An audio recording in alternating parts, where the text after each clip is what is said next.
get serious about building content sites and building a profitable business online? Welcome to the Niche Website Builders Podcast.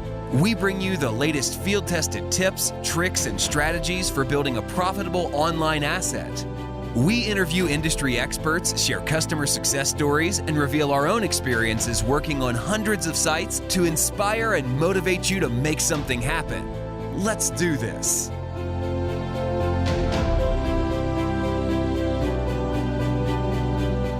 Hey everyone, welcome to the Niche Website Builders Podcast. Today we have guest Craig Campbell. Now Craig's been on the podcast before, so if you haven't listened to that one before, after this one, go back and listen to that one as well. He drops a lot of great knowledge bombs in both.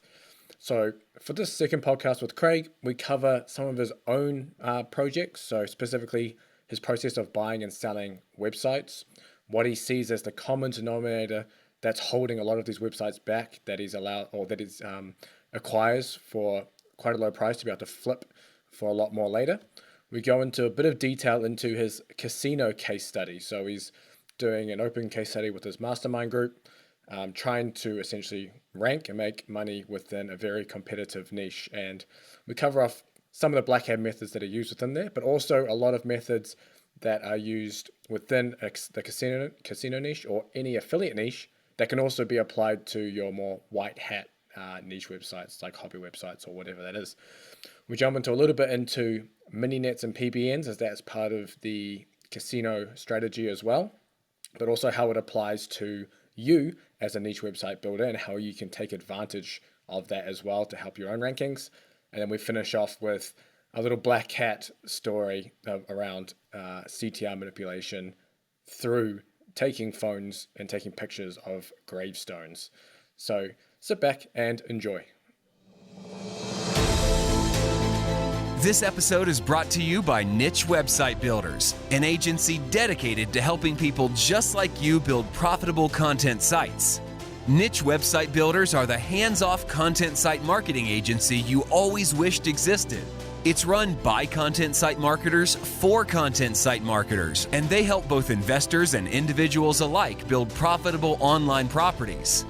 They provide a fully outsourced approach to content creation, link building, and done-for-you website builds, the same approach they use on their own six-figure portfolios. For example, their content packages come with a proprietary keyword research process, are written by in-house native English speakers, formatted using templates proven to convert, and uploaded to WordPress with affiliate links added so that all you need to do is hit the publish button. Check them out at nichewebsite.builders/show. That's nichewebsite.builders/show and fill out the form to get coupon codes for 10% more content or a 10% discount on links with your first order sent right to your inbox. Welcome to the Niche Website Builders Podcast. Today we've got Craig Campbell back for a second appearance. How are you going, Craig? I'm good, mate. I'm good. Can't complain. Just back from Dubai. Nice and tanned and relaxed. So yeah, if you're watching the video version of this, you can see Craig's tan. But if you're on Spotify, Apple Podcasts, you might miss that. So tune in on YouTube. But for people who may not have watched or listened to the first podcast with you or aren't familiar with you, do you want to give us just a brief background of yourself? Yep, so my name's Craig Campbell. I'm based in Glasgow, Scotland. I have been in the digital marketing space for 20 years. I've been everything from that guy who never knew what he was doing, messing around as a freelancer in the bedroom, to building up my own agency. And these days I do like to buy and sell digital assets, and I do a lot of consultancy and training for agencies and other affiliates and people who aspire to jump away from agency life. Is kind of, I would say I'm kind of cornered there now, because people are like, yeah, you've done all right with affiliate, how do I get away from clients and all that stuff. And yeah, I've kind of became someone that kind of helps advise and, all that kind of stuff, doing that. So yeah, I'm doing that and thoroughly enjoying it. So can't complain. But yeah, 20 years in the game. It's a long time, man. Damn, you are a true veteran then, a true veteran. And I don't like saying that now. It was good at the start, because obviously you start out by lying, saying you were in the game for longer than you actually have, just to to win clients and stuff, and then when you actually have been in the game for long, you're like trying to chop that shit down. You're getting old, which no one wants to admit. Fair enough. I actually wanted to touch on some of your own projects. You just mentioned there about buying and flipping websites. So is this something? Is this your main, I guess, area where you're looking to make your income? I wouldn't say main as such. I've got a couple of decent sized websites that are my main income. The buying and selling websites is just more of a just to keep myself interested and stuff like that. I just like the hustle and I feel that I understand SEO really well, and I like to just keep trying things and making sure that I'm still as good as I can be. And playing with new tools and just different stuff. So I buy and sell the websites, obviously primarily to make money. But the thought process behind it is so many people out there. I've done consultancy and calls and everything with people, and they come and say, I've got this website, and I've put 100 articles on it, and I've got this and I've got that, and it makes me $5 a month and all that kind of stuff, and you're just like, this is garbage. Sort this stuff out. Even the basics are not being done. So I'm always looking for someone that's maybe poured their heart and soul into something and are not able to take it up to the next level. There's a gap there for me to go in and add my processes and everything that I've learned over the past 20 years to scale that up to a certain amount and then flip it on. Because I can buy a website for, say, 10 grand. And I can spend another 10 grand on it, and I can flip it for 120 grand. So it's 100 grand profit quite easy, just by following the processes and stuff that I've learned over the years. So it's madness not to. I feel that it's easy money, and it's something that I find quite easy to do. And a lot of people say, why don't you hang on to the websites and why don't you scale them from, say 5 grand to 10 grand a month and stuff like that? One, you never know when an algorithm update's going to come out and slam you. But two, also selling websites for 100 grand or 120 grand or whatever is relatively easy. When you start selling websites for 300 grand, 500 grand, £1 million or anything like that, people are, a lot more rigorous in their selection process. You've got lots of lawyers and fees and not as many buyers who have a disposable £1 million just to play around in a website with. So I always try and operate at that bottom end of the market because the return on your investment is quite high, and I just think there's less problems. So I like to try and do volume on that and do a whole bunch of projects over the course of a year. And as I say, it's just leveraging what knowledge I've got over the years, and it's stupid not to. So I feel that and it also keeps my team and my staff and everything else in work, and also keeping them at the top of their game as well. So I thoroughly enjoy it. It's like digital real estate. It's like buying and selling houses. If I was big into the property game and I had friends that were all painters and joiners and all that stuff, I would do property, but I don't, and it would be hard work trying to find these guys. And I've got all of the guys I need for this game. So yeah, easy money. Yeah, the thrill is in finding that good deal that you can flip. But I want to dive a little deeper into, I guess, some of your processes here, because you mentioned that you have, you find a lot of people that maybe have a site with 100 posts and they're making $5 a month, and essentially it just looks garbage. In your experience then with multiple sites, what is it about these sites that is essentially making them garbage? Is there a common denominator through all the sites that is just forcing them not to rank and make money? I think, the common denominator for me is the kind of content process. I think people hear that content's king and they read all these kind of things that have been thrown around for many years. However, when I look at the content of people's websites and I say to people, why did you choose to write 500 words about that particular thing? Just because someone said it's 500 words or whatever. And you're like, so you're not using any tools to see what, on average, the top 10 search results have got, using a phrase or a page optimizer pro or surfer or something like that. And they're like, nah, and you're just, they're like, I've never heard of it. Now, for me, that's very basic stuff to be doing.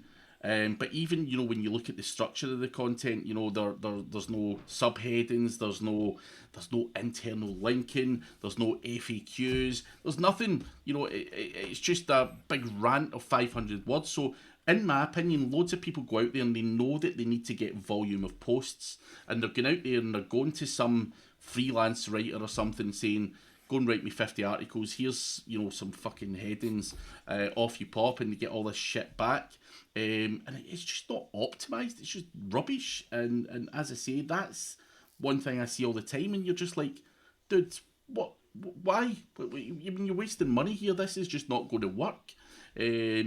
Or it may work, some of it may work and all that kind of stuff, but I just think even the bare basics are really sloppy in a lot of cases, and for me, that's something I can take advantage of, because I can give a content writer a proper content brief based on data. It's not Craig guessing. It needs to be 1,200 words or 1,800 words or whatever it might be.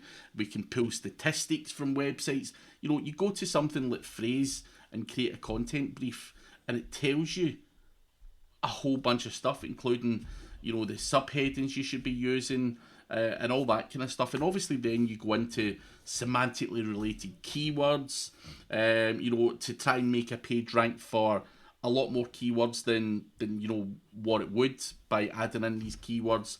So a lot of these pages rank for, say, 25 keywords. Can we get 250 keywords from that page by adding other semantically related keywords in? 100% you can. But again, also people don't understand topical clustering. They don't understand all of that stuff. And again, all stuff that's really simple and really easy when you know how. But I think, these are all things that people think they can just go out and make money online and become an affiliate marketer, but they don't even get the basics right. So, and then again, you come to link building, you're just like, what are you buying here, mate? Like, if at all they're buying links. So, I just think that, I'm not saying these guys are claiming to be SEOs or whatever, they just want to make money online, but it's really just real shitty stuff all round. Even the websites look shitty.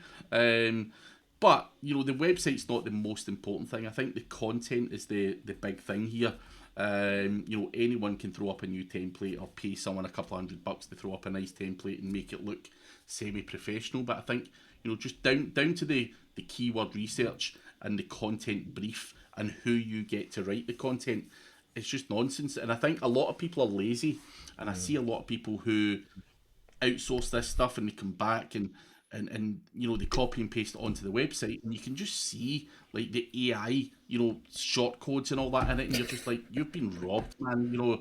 So some douchebag content writer has basically charged them a fortune for what they believe is good content, and they don't know any better, and they don't know how to analyze it and say, nah, this is not acceptable. They're very, very common mistakes. And I think obviously you guys at niche website builders, you've obviously seen a gap in the market as well, where there's dudes who just want to make money online and they're happy to invest cash in it. You've got your process and you charge people to build them a niche website. So there clearly is a gap in the market for that. I've spotted it. You guys have spotted it. There's clearly something wrong in the middle there, and that's obviously people's education or what they perceive to be good work. And I honestly, it frightens me to see how many bad websites are out there. It is ludicrous. I still pinch myself going, man, like, I'm doing well. Like, I'm just doing the fucking, I'm not doing anything special here. I'm just doing, the basics and what I perceive to be the basics, and it's working well. But it's weird. It's a weird situation to find yourself in, just looking, going, why are people so crazy, or overthinking it, or whatever. And it is, sometimes you just look at a website and you laugh. You're like, I can't fucking believe this. So it is what it is. Yeah, I mean, you plugged niche website builders there, which is great. I mean, if anyone's interested in getting the niche website done for them, you can visit the website. Adam and Mark have got a great business going on there too. But I wanted to dive into a little bit into the content side as well. I mean, what you mentioned there is pretty much an argument against the whole saturation argument, right? People are saying all these niches are saturated, etc., but it's just saturated by the number of websites, not by the actual quality of content. So I know you just released a video on your YouTube. When this comes out, it might be a few weeks back. So listeners, you might have to scroll back on Craig's YouTube channel a bit. But you just released a video about creating SEO content briefs. So how are you making sure that you get that content that you need for your website that's not essentially going to be shit like some of these ones that you've seen? Are there any processes that you have in place that ensure that what you give out with the brief, you get back in one go without needing too many edits? I mean, that all comes down to the training and stuff like that you provide your content writers with. Personally speaking, I don't outsource to content agencies because I'm not in a position to be able to train them. So, any of the content writers I use are my own content writers, and I would hire them, give them training so that eventually it does come back, and I do not have to work on it too much. Now, I do have a content manager who basically just does the final edits and then publishes it. That's that person's sole role, and they're in charge of the rest of the content team. And it all comes down to the training and the processes that you've got in place. We do check for plagiarism. We do use Grammarly. We do use Phrase to create content briefs. We do use Page Optimizer Pro. We use a number of different tools to go through the process to make sure that when that stuff comes, it's in good shape as it possibly can be. And then obviously that content editor, who's my most experienced content person in the team, she will just go through and do final checks on it, and then she's the person that decides when it goes live. And if I find that there's something wrong, it's her head that's on the chopping block.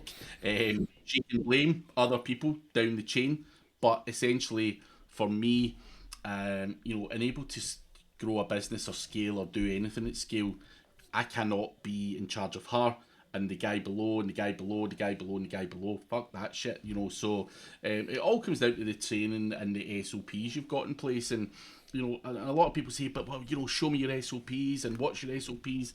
That's up to you. You just make videos or over-the-shoulder videos, tutorials, and give these people the processes. Here's what happens first. You go into SEMrush, do some research on the competitors, whatever it is, grab that, put it into Phrase, do this, do that, and show people step by step what they're supposed to be doing.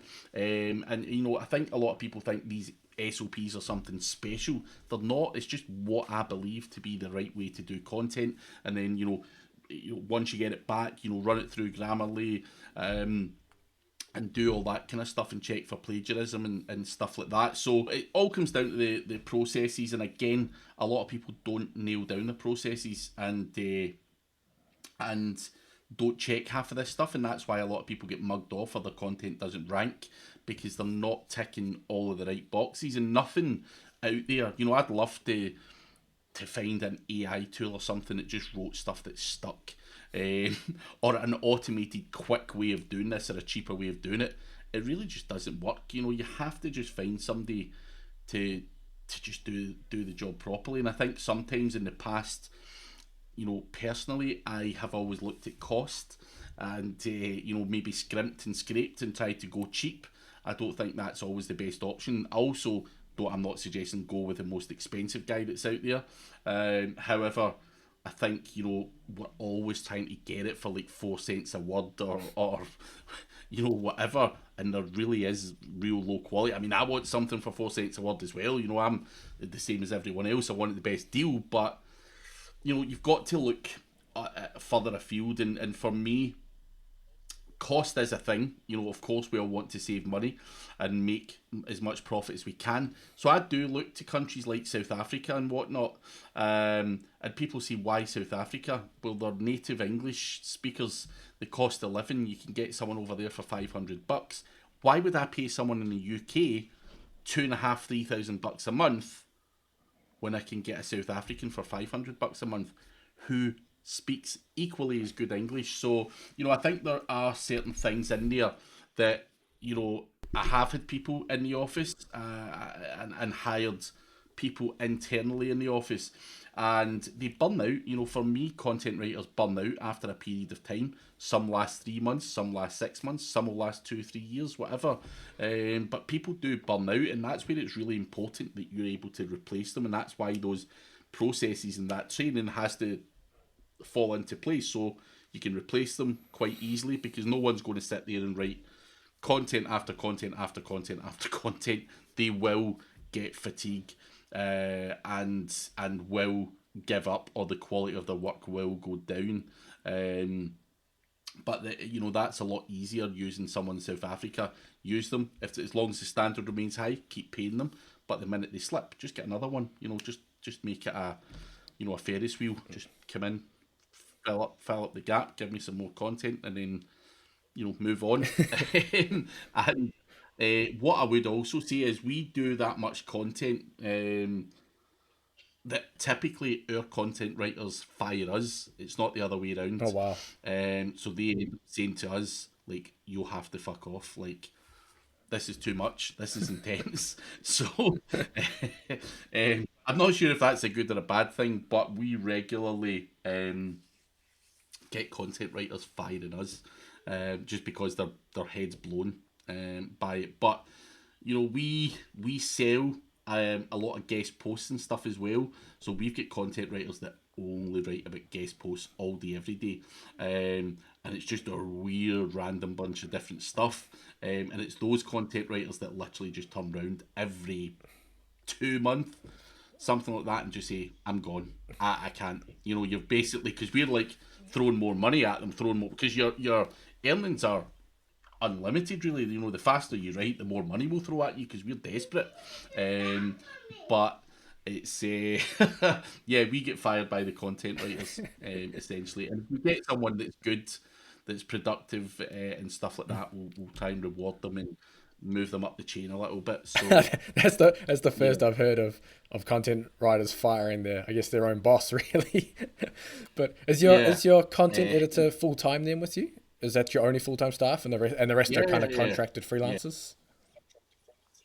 Yeah, so they're all full time as well. The Mm, writers, underneath them, but yeah, and if we've got an overspill, then we will look for, you know, a freelancer on a per job basis. But I think for me, is having these people go through your training and stuff, and following your processes, it allows you the full control you need to do what you need to do. yeah, for sure. Just going back to where you're the actual websites, where are you finding these, I guess, underserved websites, or is that your like little secret there that you that you're keeping? Oh, so, I mean, you have got Facebook groups like, flipping websites. Weirdly, because I talk about buying and selling websites, though, I get a lot of people DMing Mm, me saying, "Are you interested? Are you interested?" So I've spoken enough about this stuff where people come to me, trying to get a quick sale, and I was actually, going to launch a marketplace just for this stuff. It was just going to be too much work, though. But you know, I get a lot of people who come to me saying, "Do you want this? Do you want that?" So that is the kind of secret. But again, it's, you know, it's not really a big secret. Just people know that I'm interested in the market for buying and selling websites. So, you know, it is what it is. But yeah, there's obviously Facebook groups. You can look at Flipper and stuff like that. You know, I mean, I like Empire Flippers as a business model, but you know, you're talking about minimum yeah. 30K for a website on there. So that's not where I'm looking for those, you know, websites that are not, well optimized. But also, other little secrets would be looking for, you know, just going into Google, and just doing a search command for websites that have still got like copyright 2018, 2017, copyright 2020, 21. People that don't update, you're looking for a lazy affiliate there, and maybe just reaching out to them, just saying, dude, like, what the fuck's going on here? You know, you've not done anything with this website. You know, go on, check the sitemap and see what kind of content it's got and all that stuff.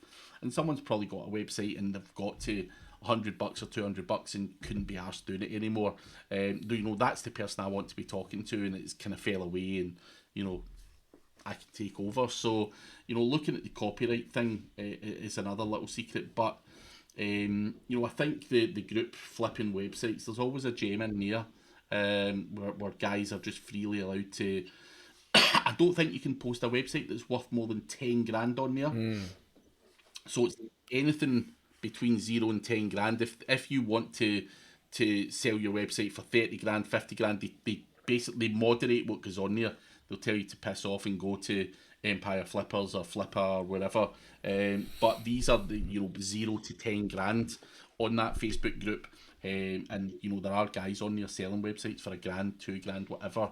And you're always just looking for somebody that's in particular either got a really good backlink profile and a really good domain, or put hordes of content on there and just don't understand the rest. Nice. Those are some good tips. So anyone who's looking for a good bargain on websites, go and jump on Facebook. There's a bunch of groups: flipping websites, affiliate, niche website. Yeah. If you just search niche websites, sale or for sale, you'll find a bunch of different groups of people posting their websites. Obviously, just do your due diligence as well, so you're not going to get run over.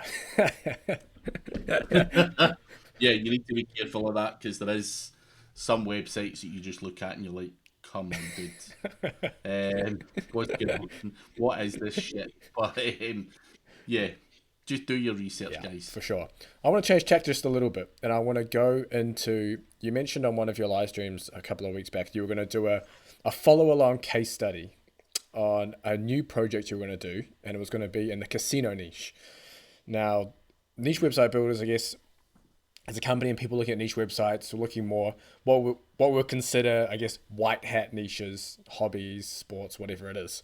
Casino, I guess you'll consider a black hat niche as such, I guess maybe because of the tactics that have to go on. So what is different about, say, going into the casino niche versus maybe a typical hobby niche?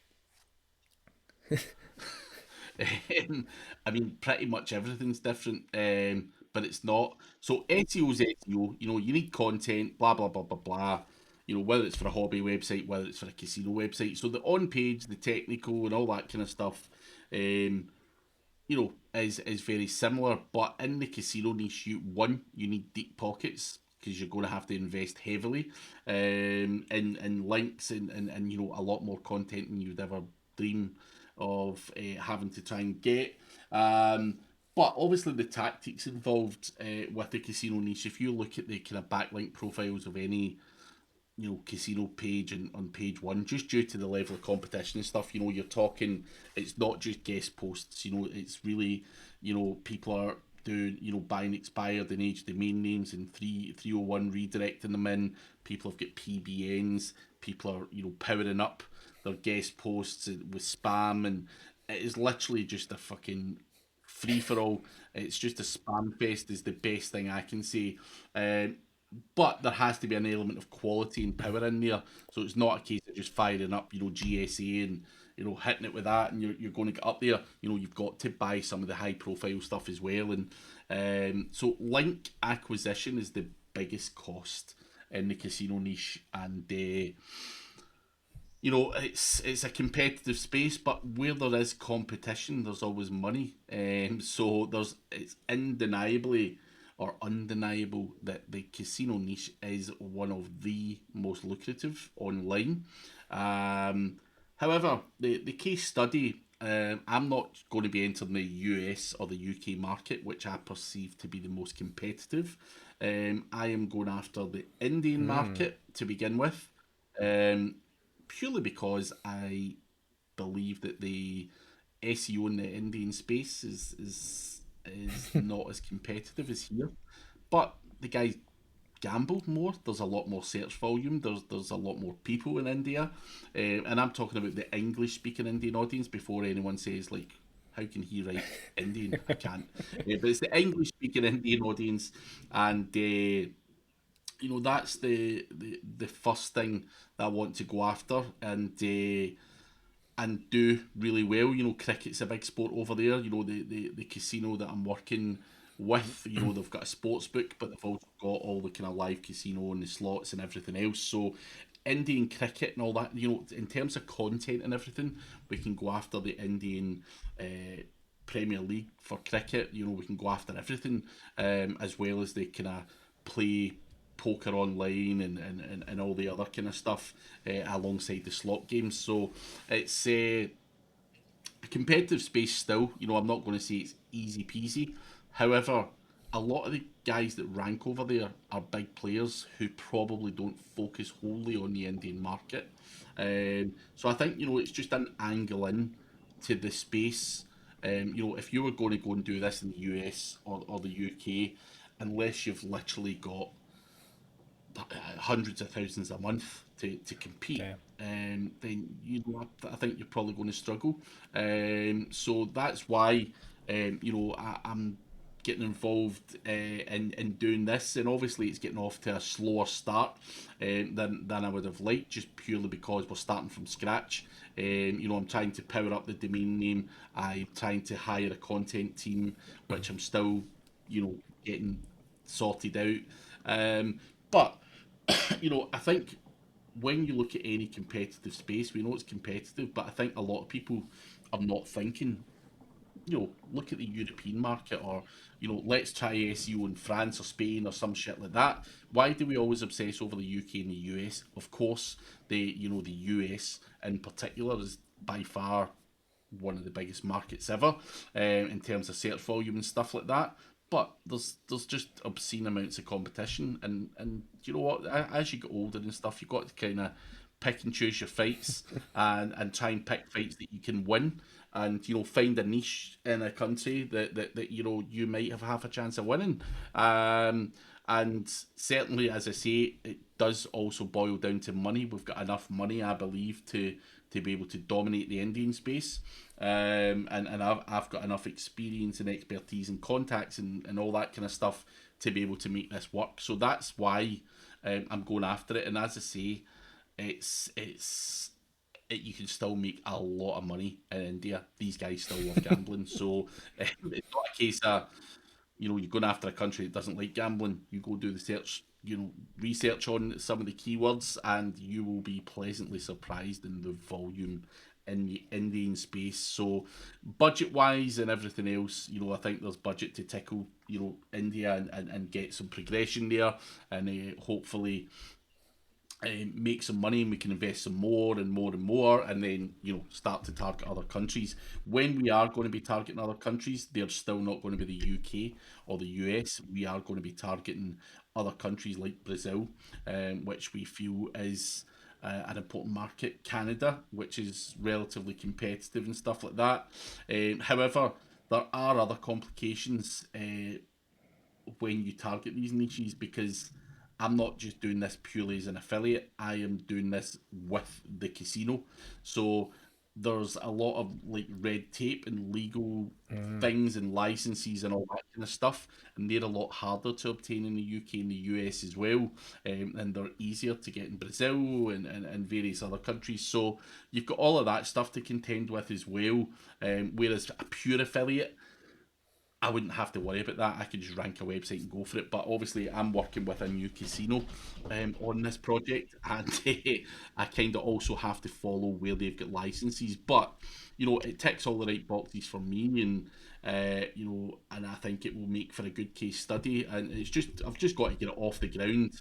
And obviously, the first couple of months I've been hiring the content team, trying to get the content put together, trying to get the website put together, and there's been interruptions along the way where the content writers were garbage that I initially hired, and had to fire them and then get some other people in and all that kind of stuff. So obviously you get teething problems with any new project you get, and these are things that I'm documenting to my mastermind group in the case study that I'm doing, purely documenting, you know, what went wrong, why it went wrong, you know, could I have done something better, or you know, whatever it was, and hopefully helps other people, not just, you know, people entering the gambling space, but in general, just hiring content writers, and you know, why did I choose these people? So these are all things I want to share with the mastermind group that I've got, and make it a live case study. Again, just I also want to be able to, you know, flex my muscles and say I can compete in a competitive space still. The old dog still got it and all that stuff. So I like to challenge myself, Again, I could have picked a much easier niche, but this opportunity came along, and I'm like, nah, man, I want to show that I've still got it, and like anything in life, you always want to compete at the highest level, and what higher level to compete than the casino space. Fair enough. How are you targeting your content then? Because I'm just thinking now, you mentioned, for example, cricket. So you might target, say, how to bet on the IPL. But what outside of that are you targeting to bring people in to convert? So people will Google the game specifically. So you've got all of that stuff. So our sportsbook will have all of that on it. So we can rank for this team versus that team, or betting on this team versus that team. There's so many long tail keywords when it comes to you know whether it's cricket, whether it's even English Premier League or whatever. The Indians love all that stuff as well. Of course, we will have blog posts and pages targeting gambling in the English Premier League and stuff, but the longer tail stuff like Man U versus Man City yesterday, or whatever it's going to be, these are the ones that we need to try and keep up there, and get the people coming back. And as I say, it's there's a lot of opportunity for a lot of long tail keywords, and our sportsbook will have all of that kind of very very specific stuff on it, in terms of the game specific, the date as well. Betting on Man U v Man City on the 6th of fucking March and all of that kind of stuff. So we just need to try and keep ahead of the game and optimise as much as we possibly can for the stuff that gets search volume. But equally, on top of that, there are a lot of generic search terms like betting on the Indian Premier, or the IPL, as they call it there. But also, even when it comes to like card games and stuff in India, it's not going to be like fucking blackjack. They've got different names like Teen Patty and various other terms, or different card games, if you like. So we again have to do the right research and make sure how to play Teen Patty, how to play Teen Patty for real money and all that shit. So there's so many, as I say, keyword opportunities. It's unbelievable, which is why we need to fill our boots with as much content as we possibly can, targeting all of this stuff. But I think because there's so much volume, you need to sit down and map this shit out. A lot of people want to rush, and we need to make sure that the topical clusters are there, the initial research is done. Otherwise, it's just going to get messy as fuck. I could go out there and just say, there's write 200 articles for this. Here's some of the search terms, blah blah blah blah blah. But we need to make sure that we do it by cluster by cluster by cluster by cluster, and then we can go back and add to that cluster and add to that cluster and add to that cluster. And I think, people get impatient and want to just throw money about, and I think that's dangerous. So I think you have to sit down and do it properly, and have a plan and map it out, so that we're not doing the same mistakes that everyone else does.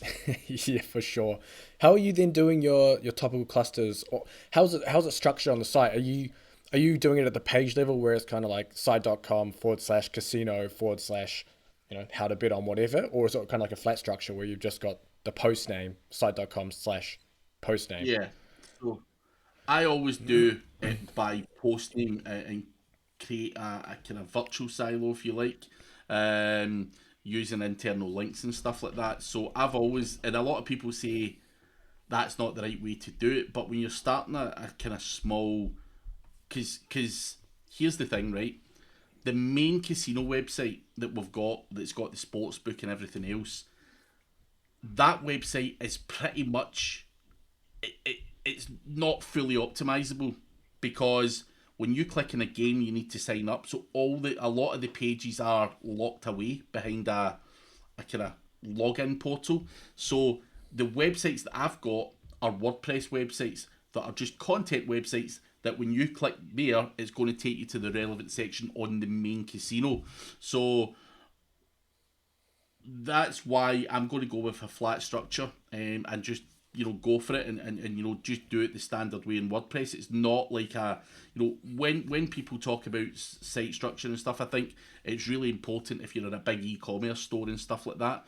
But if it's like this, where it's just a kind of, I don't know, it's like a basic affiliate website that we're doing, then I prefer to have it flat, as short as we possibly can, and keep it all neat and tidy, and just use a good solid internal linking structure to be able to allow Google to figure out what's important and what's not. So they'll be able to fully understand by that, what the main focus is for the term and any of the supporting articles that go round about it, which is a topical cluster. So yeah, that's how I'm going to work that one. And I know people say, but you could do this, you could do that. I've always done it that way, and never too many problems. Of course, I've worked with big e-commerce websites, and it can't be that way. But I don't know. There's something about the flat URL structure that I just always stick to it, man. I don't know why. But yeah, that's my way. Nice. With the internal links then for the virtual silo, are you only using like exact match? Or are you looking at a certain ratio of, say, LSI keywords that you're going to link back to certain pages? So people ask these questions all the time, and there's no specific figure I can give you. You've just got to.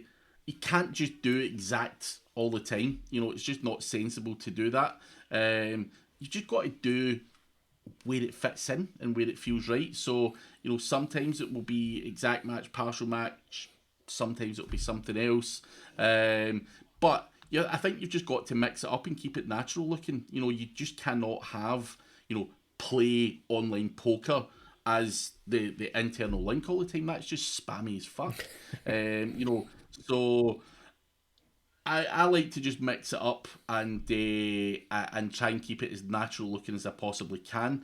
But I don't want to sit here and say, you've got to do 20%, exact match, and another 30% partial match, and then the other 50% just generic bullshit.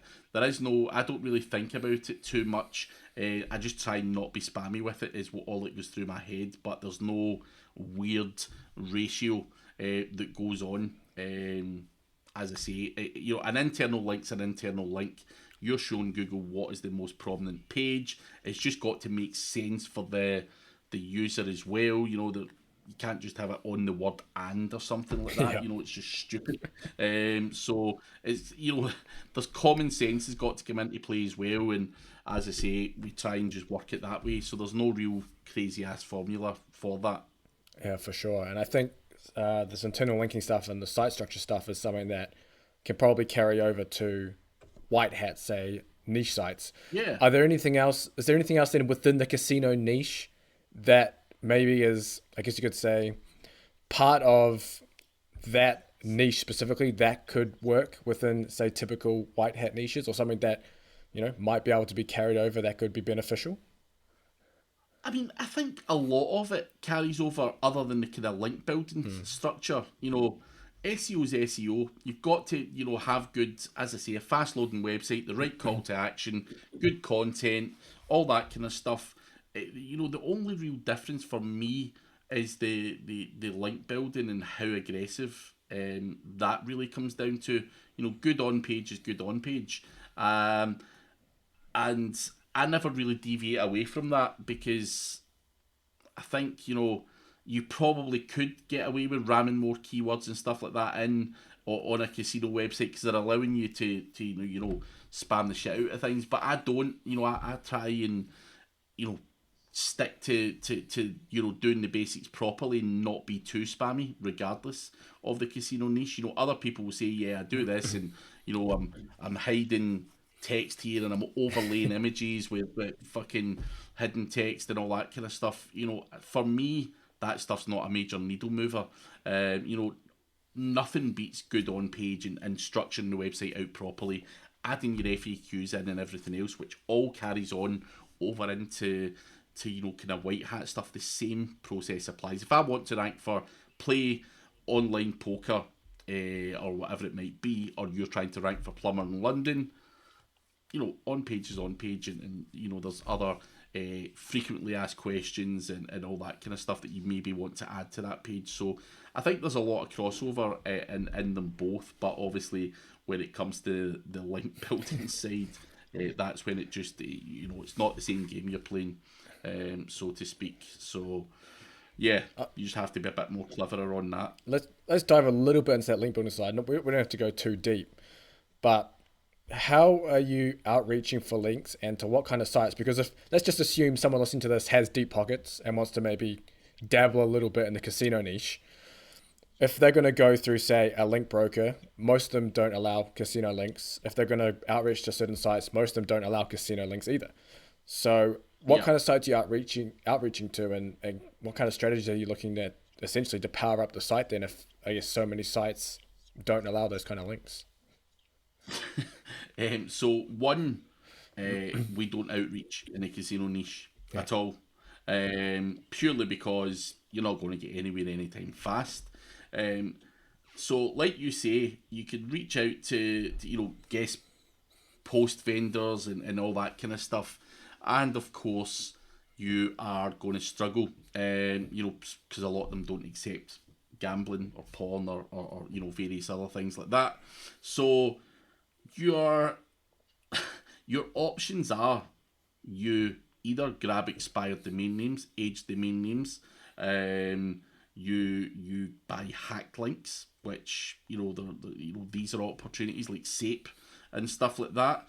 Now, when I say you get these, potentially you would want to have, like, say a kind of clean PBN. Just say I've got 5 PBNs, just for talking sake. It has to be a lot more in this niche. But let's say I've got 5 PBNs built, and they're all old gambling websites that I've managed to revive, and they've got history and backlinks and all that kind of stuff. I would potentially point hacked links at those PBNs, not direct to the casino website, because someone could contact the casino, you dodgy motherfuckers are hacking my website and all that kind of stuff. So niche edits, as they're called, are hacked links. It's essentially what they are. You could buy them in sape.ru. Essentially, these guys are, basically placing links on whatever website you want for a very low cost. Some will drop off after a few months, some won't. But I think, you've got to build mini nets, use expired domain names. But there are people out there who do have mini nets as well. Networks. And I'm going to approach them and just say, dude, I need, 100 casino links. What's the fucking cost? And buy them from them. I don't always want to build a massive big network myself, because you've got the maintenance of that shit. You've got to host it. You've got to make sure the plugins are up to date and all that kind of stuff. So buying links is probably the easiest thing to do. And there is, if you know what you're doing and you have the right contacts, it can be relatively easy. You're just giving these guys money, they'll place your links, job done. So that's where there's no point in me outreaching, where I can just basically pick up the phone to someone and just say, dude, I need this, I need that, what's it going to cost? Pay the invoice, they do it, and that's it, job done. But obviously underneath all of these kind of guys' networks, and PBNs and whatever guest posts and everything else that's out there, people are using a lot of automation. They're using SEO Autopilot, GSA, all the kind of standard Black Hat tools to power up all of this kind of stuff as well. So, and they'll power up their bloody niche edits and everything. So, there is a tiered link building structure there, where the further down the tier you get, the dirtier it gets and the more irrelevant the links get. So obviously you want, a network of really, relevant websites in tier 1, other PBNs, whatever. And then underneath that can be your SAPE. And underneath that is literally the kitchen sink, and everything else you can get thrown at it, is essentially what's going on. But, there's other, ways that you can get it. Go to affiliates that have slumped. You can reach out to these guys and say, listen, you've tried in the casino niche, you've got a wee bit of power there, give me that website. And again, look for lazy affiliates and stuff like that and buy that. But then you've got to manage and maintain that shit, and it's a pain in the arse to do. So in most cases, I would rather just buy. And I know a lot of people who've got gambling links. There's guys out there, vendors who only deal with gambling links. So there's a niche within a niche.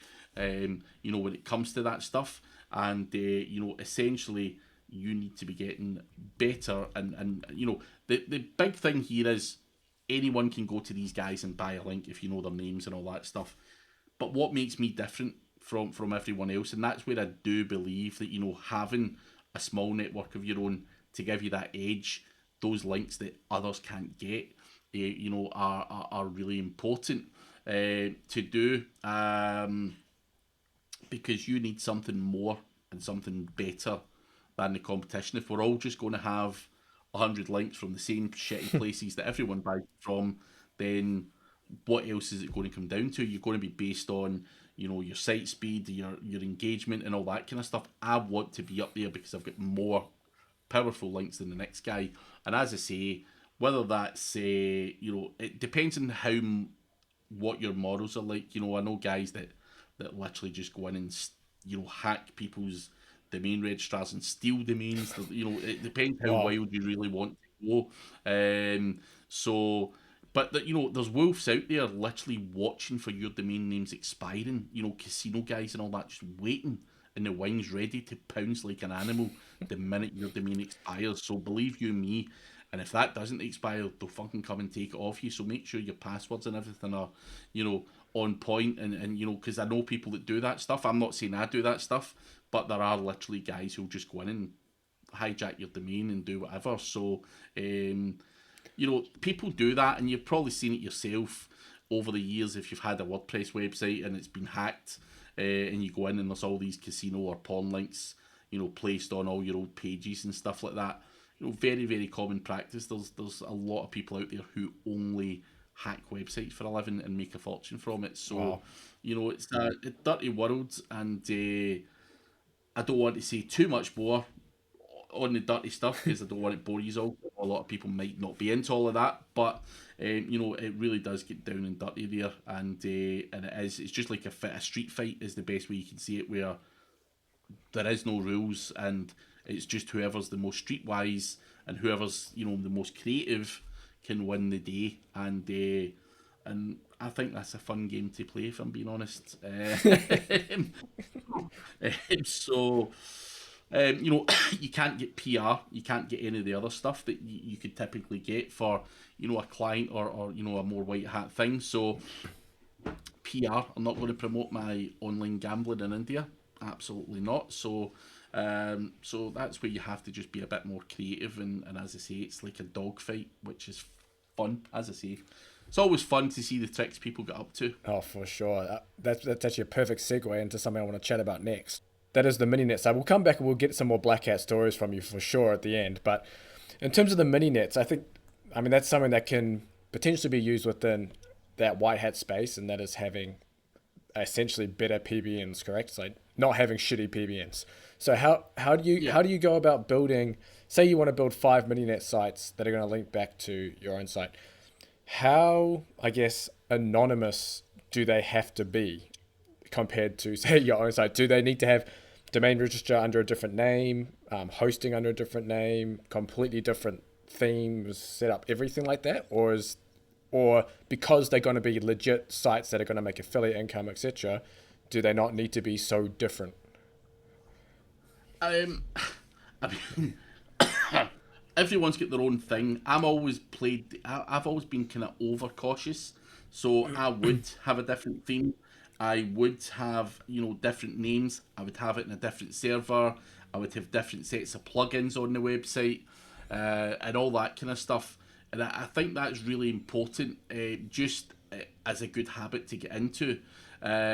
However, something you said there is perfectly, right. If your website's, a website in its own right, and it's, monetized, and it's getting a lot of traffic, and it's getting a lot of unique content, would it matter if it had a similar template to someone else? No, it wouldn't. I really don't believe it would.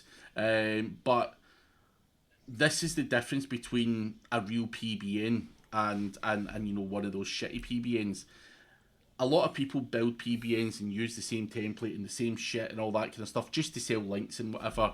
You know, the websites don't get a huge amount of traffic. They're not monetized, nothing else. So that's where, again, you'd have to try and avoid all the common footprints.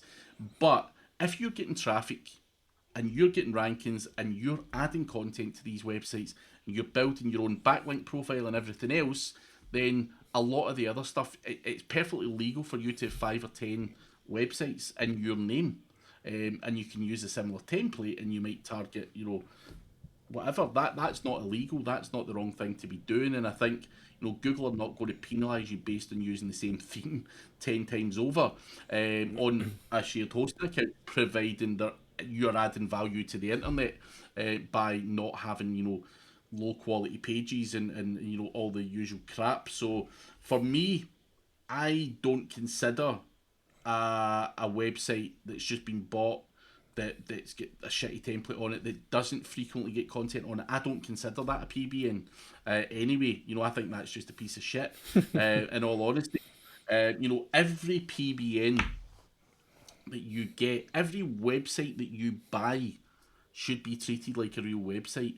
It should be paying for itself. It shouldn't be something where you sit and go, you know, I've got 10 websites and it's costing me £500 a month to run them or whatever. If those 10 websites ain't making you £5,000 a month, you're doing it all wrong, as far as I'm concerned. So if these things are not paying for themselves, you ain't doing it properly. And that's it, you know. And I think people say PBNs are bad, and you're saying, like, you know, mini nets are more white hat and all that because they're real PBNs. A website's a website, and you know, that's where I think the whole black hat and white hat thing and all that, you know, there's a lot of confusion round about it. And you know, I think I am seen as a black hat guy, but I'm not one of those guys that are building shit PBNs like that. I'm not a guy that's sitting there doing blog comments and all the usual shit. You know, the job is to make as much money as we can and utilise. You know, of course I will use PBNs, I will buy links, I will do the odd trick here or there, and people say, oh, you bad motherfucker, you know, Google police are going to get you and all this stuff. I'm relatively white hat, you know, in all honesty. You know, everything that I try and build as a website, I am trying to do for the long term. I don't build a website not to make money. You know, I've been there, I've done it. You know, I've had shitty PBNs that didn't get updated and all that usual stuff. It's a waste of time. It's a waste of money. So everything that I do launch is a real website that I try and do the best I possibly can with it and attribute budget to making that happen. So I think, you know, when you say mini nets and you know, people are coining all these phrases, they don't want to call it a PBN because you are associated with the usual PBN crowd that you know, do real low quality work. But I think, you know, the mini net, you know, the term that you're using there is the best way to do it. You know, it's a mini net, it's your network, but they're real websites and all of that kind of stuff. And I think you can be a lot less concerned with the, you know, the kind of footprints and stuff that you would like to, you know, potentially leave. So it's definitely something that I don't think you can be penalised for. Whether you own 20 websites, 30 websites, can Google really penalise you if you're adding real content to these websites and they're bringing in traffic? Absolutely not. So I think that's something I want to emphasise is there's a big difference between a mini net, as you call it, and a PBN. You know, they're two very different things, and I would stay of the shit as PBNs myself. Yeah, those are some great points. I think because I'm relatively new to the space, it's only been 2 years. I'm now making essentially my living, or replace my living, doing the stuff online. And obviously, being relatively new, listen to a lot of different podcasts, a lot of different things. And I guess it's all lumped into one. You know, PBNs equal bad. You know, don't do PBNs, don't do this. But I guess that, as you mentioned, there needs to be that distinction between, you know, what a shit PBN is versus having another website essentially that just kind of links back to your own stuff, you know. So yeah, those are some great points in there. And I wanted to touch on as well within say a mininet or PBN in terms of monetization. Now, I was actually talking to Chris Palmer, it should probably be the podcast before this one, or the two podcasts before this one, about monetization. And it's not often talked about, I guess, in people's, I guess, trainings or when people talk about it, is how you actually make money from these if you're minimizing your footprints. Because if you're going through, say, display ads, I guess that could essentially be a footprint because you're going to have that signed up in your name. So how are you looking to, I guess, maximize the monetization aspect where it doesn't come back to essentially your own identity? I mean, again, when it comes to the likes of AdSense, if you like, you can have more than one website that runs AdSense, but other monetization methods, whether it be Amazon affiliate or whatever, you get a different code or a different affiliate link for each website that you've got. So if I've got a golf website, it would be Craig Golf Website 20 or whatever, and then if it was the US Combat Sports one, it would be like US Combat Sports -20. So there's identifiers in there that are going to allow you to own multiple websites, still using, whether it be Amazon, whether it be AdSense, whether it be anything else. You can have stuff set up within Amazon to have multiple websites. You can have multiple everything. So everything is scalable, and it's not something to be scared of. In terms of monetizing websites, there's guys out there who have multiple monetization methods on the one fucking website. They've got Amazon, they've got AdSense, and they might also have something else in there to compare with Amazon. Another supplier of the same type of stuff. So in terms of monetization and stuff like that, again, if you're doing everything properly and this website's getting real traffic and all that kind of stuff, then you've got nothing to worry about at all. You're not doing anything wrong. Whereas if you were using bots to click on the ads and all that kind of stuff, you're going to get your AdSense banned. But again, that comes from all those shady fuckers who done all that stuff back in the day to make a lot of money, and then everyone now panics going, oh, I'm scared to maybe add this and that to the website because I might get called a dirty cheater as well or whatever, and that's not the case. As I say, if you're getting real traffic and real ads and getting real clicks and all of that kind of stuff, you ain't going to get banned. So in terms of monetization though, I would certainly say you can have more than one monetization method on a particular website. I've seen websites out there that have Amazon, they've got AdSense, they have something else in terms of affiliate stuff, and it's also a lead gen website. So it depends on obviously the nature of your website. So you can have all of these things on it, on the one website if you can. And I think that's the name of the game, is to add a couple of different monetization channels on there and squeeze as much money as you can out of the traffic you're getting. That's solid advice. And before we round up this podcast, I wanted to touch on some of your black hat stories. Now I know you've got a few classic ones out there, if maybe you want to share one of those, but if you've got something new, maybe something that can share. I know you've recently done a little bit of CTR manipulation with your graveyard. I saw that video. Maybe there's something in there, or is there another story you'd like to share for us? I'm trying to think if there's anything newer than the graveyard thing.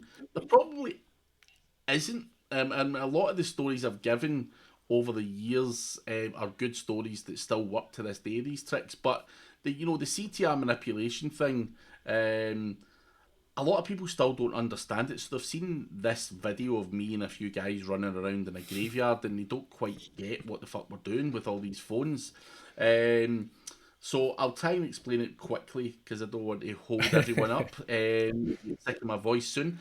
But when it comes to CTR manipulation for Google My Business, people have been using tools like CTR Booster and various other automated tools to try and manipulate or fake engagement on the GMB itself. Now, these tools are becoming less effective. What Google is looking for is real people clicking on the GMBs. Now, that's where we come out with, 30 phones or whatever it's going to be, all with a unique SIM card, all doing all that kind of stuff. And we'll, go onto the GMB, we'll click on, request directions, we'll click on call the office, we'll click on some of the pictures and all that kind of stuff, basically engaging on the GMBs. However, the graveyard story is we need to warm up the Google accounts. So you've got this thing when you sign up to Google where you can become a Google local guide. Now, being a Google local guide would be reviewing restaurants, taking pictures outside hotels, uploading them, and all that kind of shit to aid Google. You're basically doing Google's donkey work. And for each picture, you get 10 points. For corroborating this is the right address, you get 2 points and so on.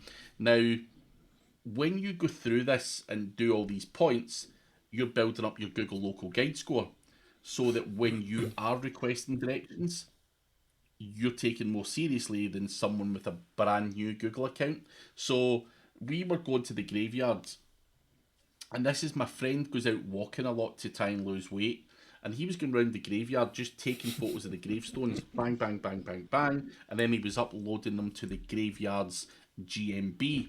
Now you might say, what the fuck does that do? Or what benefit is that? He's only building up his Google local guide score. So he's getting 10 points for every gravestone in that graveyard. And they're all super relevant to the graveyard. So he's getting points for all of that kind of stuff and building up his local guide score. Now, obviously then when we go and drive to a place and they're all Google local guide scores of 6, then Google are going to say, these are real people. This is not just some new Gmail set up to manipulate the stuff. So we've warmed up the account.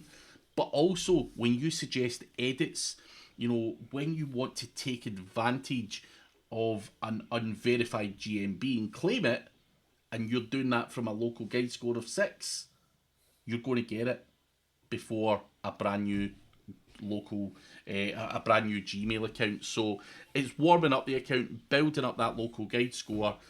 You're able to then, leave reviews that stick. If you wanted to leave someone a review, good or bad. You're also able to suggest edits that will pop instantly because you're a trusted account. So that helps GMB stuff. And as I say, you're able to claim unverified GMBs a lot easier by having a trusted Google account. So that is why he was walking around the graveyard taking pictures. And it's no different from walking about, outside all the hotels and then uploading them to all the hotels' GMBs. Or if you're out at a restaurant, take pictures of the place, upload it to the GMB for the restaurant, whatever it's going to be. These are all building up your credibility and trust with Google. And in turn, you get easier access to a lot of stuff, or things just happen instantly, whereas if you do it from a fresh Gmail, nothing's going through. So yeah, that is the basics of it. So if anyone at home has got a few old phones lying around, go buy a new SIM card. You can give it a go yourself as well. It works very well, honestly. Works very well. Oh, it's awesome. But thanks for coming on, Craig. It's been a little over an hour now, but we've touched on a lot of different things. So thank you for your time. No worries, James. It's been a pleasure. And, thanks for coming on. I appreciate it. Thank you. Perfect. Cheers. Thanks for tuning in, and I hope you enjoyed the show. Don't forget to like and subscribe wherever you're listening. Until the next episode, goodbye.